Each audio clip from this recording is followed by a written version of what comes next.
Halo rekan-rekan diskusi investasi, gimana kabarnya? Semoga kabar kita semua baik-baik saja ya.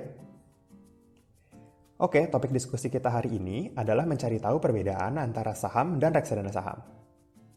Jadi seringkali orang-orang, terutama investor pemula itu bingung. Dan kemudian muncul pertanyaan, apa sih perbedaan antara saham dan reksadana saham? Kira-kira mana yang lebih cocok untuk saya? Nah, jawaban untuk pertanyaan itu akan dijawab ya pada video ini. Sebagai bonusnya, episode ini juga akan menjelaskan beberapa aplikasi untuk membeli saham dan reksadana saham yang saya gunakan. Yuk, langsung kita mulai videonya. Saya suka dengan ilustrasi yang dibuat oleh channel Investor Receh. Di sini digambarkan bahwa investasi saham itu seperti kita, investor dengan keranjang belanjaan yang kosong, mulai memilih saham untuk dibeli. Contoh, misalkan saya membeli saham Bank BCA dengan kode BBCA di keranjang 1. Kemudian saya juga membeli saham Indofood dengan kode INDF di keranjang 2. Jadi seperti saya memilih sendiri saham perusahaan yang ingin saya beli. Pada ilustrasi kedua, digambarkan investasi reksadana saham itu seperti ini. Kita, investor, membeli satu keranjang yang sudah terisi penuh oleh gabungan saham-saham yang telah dipilihkan oleh manajer investasi. Nah, ketika kita membeli reksadana saham, berarti kita membeli saham yang ada di dalam produk itu secara bersamaan. Jadi saya sudah membeli saham Bank BCA, Indofood, Unilever, Telkom, dan Bank BRI dalam satu produk. Atau bisa dibilang sebuah paket investasi di saham-saham pilihan manajer investasi. Lalu paket komplit itu dijual dalam bentuk produk reksadana saham, atau disingkat RDS.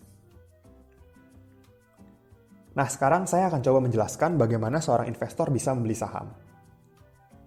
Jadi di sini ada seorang pemilik bisnis yang mau menjual saham perusahaannya untuk mendapatkan tambahan modal dari investor.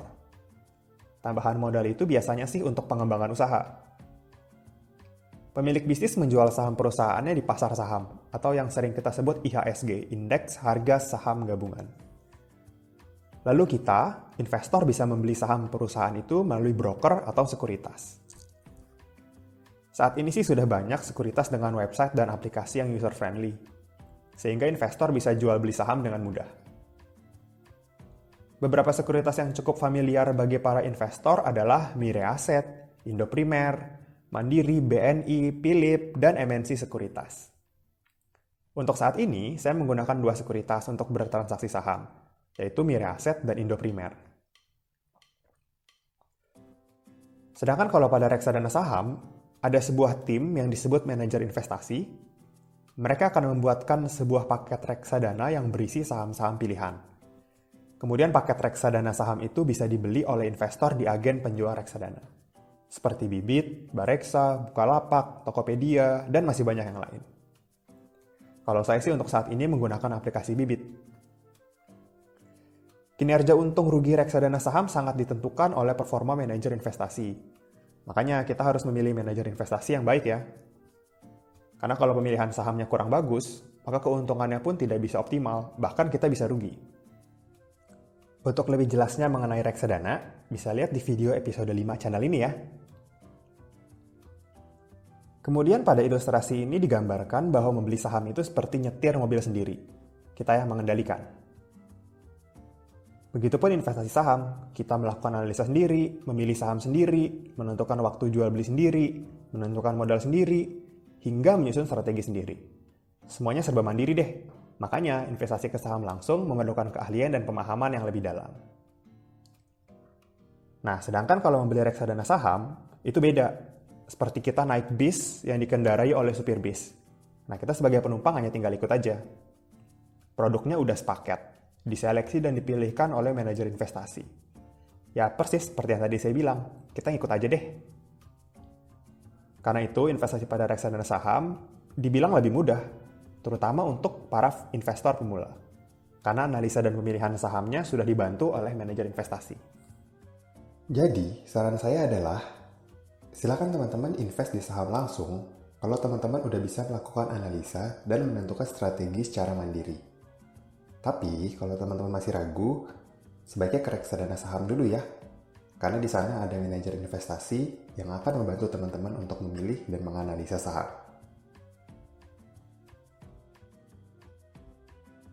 Nah, seperti yang tadi saya bilang di awal video, sekarang saya mau kasih lihat nih aplikasi dari sekuritas yang saya gunakan.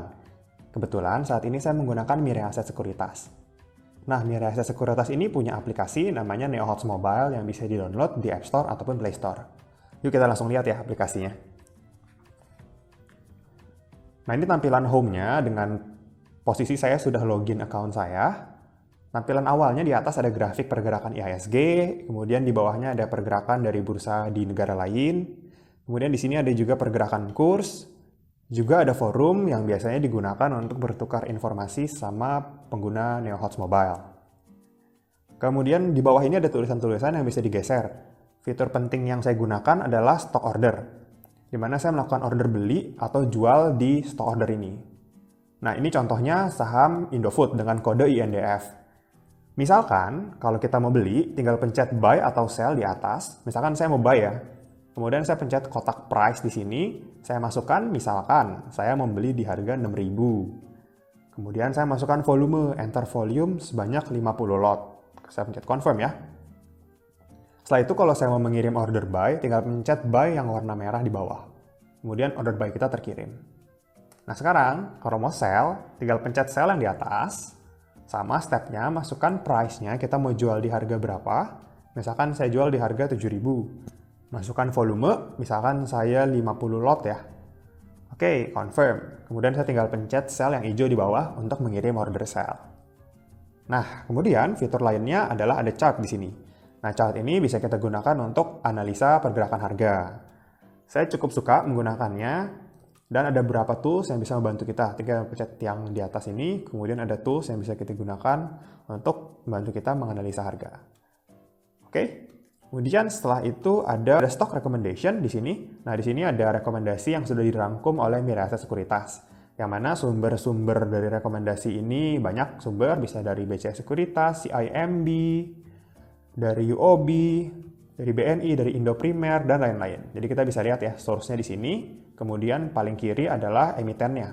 Nama emiten, kemudian rekomendasinya. Apakah buy, hold, sell, atau apa, ini kita bisa lihat di sini. Tapi bentuknya rekomendasi, jadi kita harus analisa lebih lanjut ya. Oke, mungkin itu aja. Kita lanjut ke aplikasi selanjutnya ya. Nah, aplikasi yang saat ini saya mau kasih lihat ke teman-teman adalah aplikasi Bibit, di mana saya menggunakan Bibit untuk bertransaksi reksadana. Tapi pasti teman-teman udah pada tahu, udah lihat video-video sebelumnya kan? Tapi yuk kita langsung lihat ya, kita review singkat, kita lihat aplikasinya. Nah ini tampilan awal Bibit, dominasi warna putih dengan aksen-aksen hijau seperti logonya. Kemudian ada beberapa fitur robo, fitur nabung rutin, dan lain-lain. Kalau kita mau beli, kita tinggal pencet icon kaca pembesar di atas, kemudian di sini akan muncul jenis-jenis reksadana yang teman-teman cari, pasar uang, obligasi, saham, syariah, atau campuran. Kemudian ada list manajer investasi yang sudah bekerja sama dengan Bibit. Contoh ya, saya mau beli reksadana saham. Pencet saham, kemudian akan muncul, kita tinggal pilih mau beli produk apa. Kalau saya contohnya mau beli Manulife dana saham kelas A. Oke, di sini ada grafik, ada beberapa informasi tentang produk ini. Teman-teman bisa lihat sendiri ya. Ada minimum pembelian, biaya penjualan, ada bank kustodian, bank penampung. Kemudian ada alokasi aset dan top holding. Teman-teman juga bisa download prospektus atau fund fact sheet melalui aplikasi Bibit ini. Tinggal pencet, terus cari mau download yang bulan apa. Oke, terus teman-teman tinggal pencet beli. Terus masukkan deh nominal pembeliannya, misalkan ini kan minimal 10.000. Kalau saya misalkan mau beli 10 juta deh, atau enggak 1 juta. Oke, terus beli. Kemudian ini teman-teman baca dulu, biaya pembelian 0, menyetujui, kemudian pencet bayar sekarang.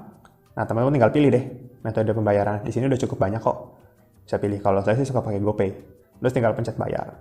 Tek, nanti selesai deh. Teman-teman tinggal buka aplikasi GoPay, terus lakukan pembayaran. Dan selesai di situ. Teman-teman tinggal order teman-teman akan diproses dan teman-teman tinggal tunggu unitnya masuk. Oke, mungkin sekian dulu. Itu dulu. Sekian dulu video kali ini. Semoga bermanfaat ya. Jangan lupa like, komen, subscribe, dan share video ini supaya bermanfaat bagi orang lain. Thanks for watching and see you in the next video.